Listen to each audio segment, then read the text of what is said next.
Coucou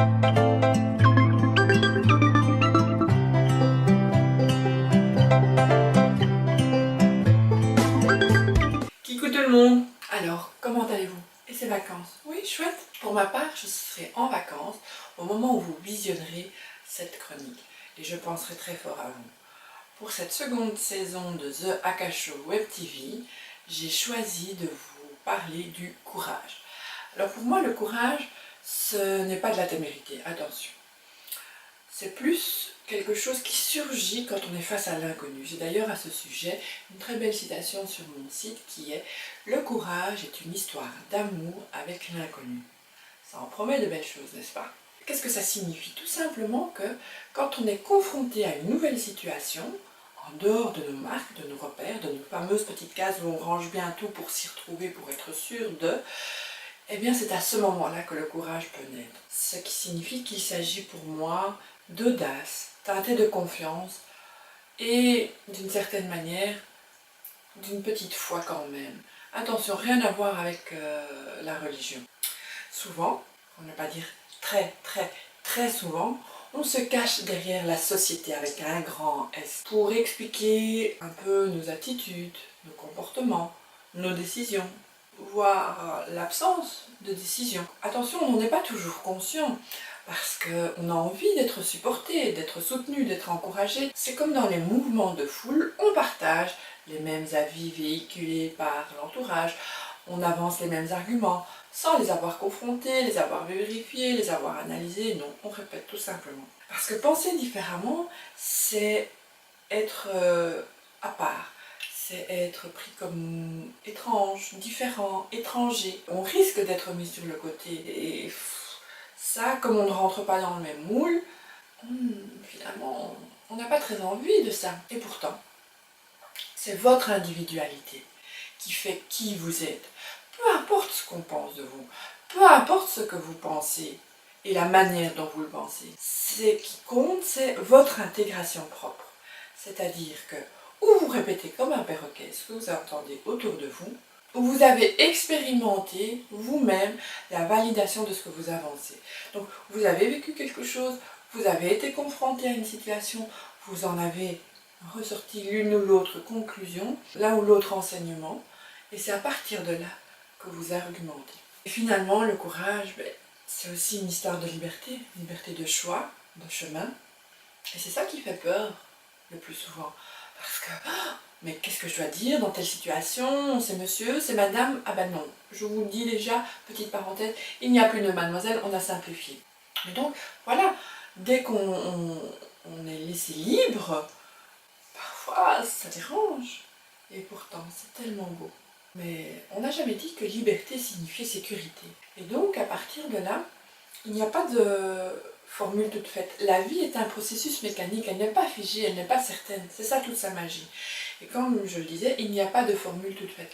C'est à vous à être le magicien de votre vie et à trouver votre, là je l'ai répété, supercalifragilisticexpialidocious. Vous vous en souvenez de celle-là? Essayez de la répéter un peu. Face à toutes ces nouvelles expériences, face à ces nouveaux choix, on se pose des questions, on a un peu de peur, on a des doutes, on se pose pas mal de questions. Est-ce que j'y vais? Est-ce que je n'y vais pas? Est-ce que j'ose? Est-ce que je n'ose pas? Comment est-ce que je vais être vue? Est-ce qu'on va encore m'aimer ou pas? Et puis il y a quelque chose à un moment donné qui fait que vous avez pris votre décision et vous sentez des frissons. Et vous vous sentez vivant, pleinement vivant. Waouh! Vous sentez que vous allez vivre quelque chose d'énorme. Un peu comme Christophe Colomb, je crois, quand il est parti pour les Indes. Ce qu'il pensait être les Indes. Et puis au final, qu'est-ce qu'il a découvert? De nouveaux horizons, de nouvelles connaissances, de nouvelles possibilités, de nouveaux choix, de nouvelles cultures. Bref, que du bonheur. Je disais tout à l'heure que le courage est de l'audace teintée de confiance. Oui, c'est facile quand on connaît une personne, une situation, un contexte, on sait quoi faire, comment faire, etc. On a confiance. Mais c'est quand vous êtes face à une nouvelle situation, où règne l'inconnu, l'ignorance, voire même la tromperie. C'est là qu'il est nécessaire que vous fassiez confiance, que vous ayez du courage. Ne jamais perdre confiance en la confiance. Jamais. Et non, je n'ai pas perdu la tête. Parce que si vous parvenez à maintenir la confiance en vous, vous serez toujours ouvert. Et vous serez toujours gagnant. Parce que être sur la défensive, c'est être dans la méfiance, c'est être en retrait, c'est avoir peur, c'est se poser plein de questions, c'est vivre dans la crainte. Alors que, là aussi, c'est pas une question de naïveté, c'est plus une question de perception. Si vous continuez à être courageux, si vous continuez à être confiant, quelque chose de magnifique, de très beau va s'offrir à vous. Parce qu'il n'y aura plus aucune prise sur vous. Vous serez totalement libre et pleinement ouvert et présent à toutes ces possibilités qui s'offriront à vous. Ça, c'est génial aussi. Vous allez vous épanouir et par ricochet, vous allez intriguer les autres.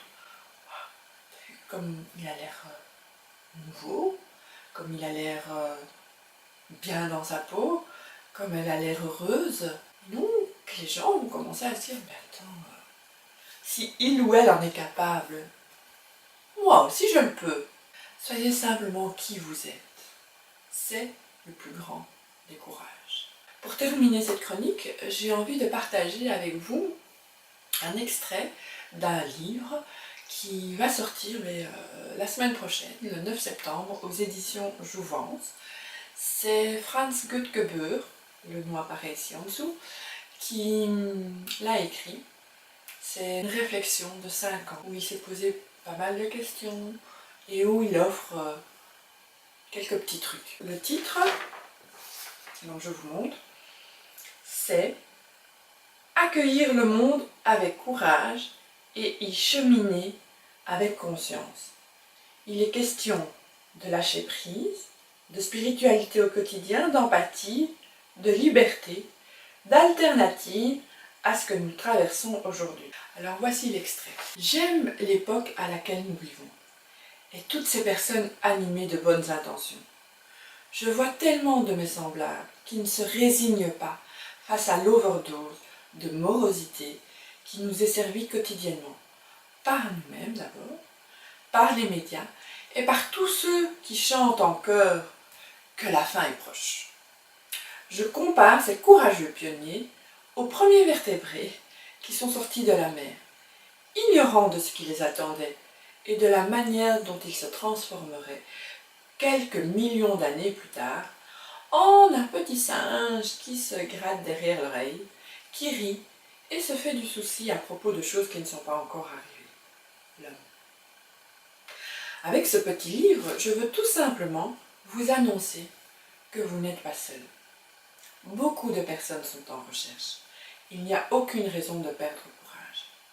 Ce petit livre n'est ni un catéchisme, ni un traité théorique, ni un roman biographique, ni un mode d'emploi éthique. Non. Juste une bouffée d'oxygène pour le marathon que nous courons tous. Ce n'est pas un livre à lire, mais à utiliser comme une brosse à dents ou un aspirateur. En chacun de vous brille une lumière. Faites-la grandir, faites-la briller. Soyez courageux et éclairez ce monde. Il a besoin de vous.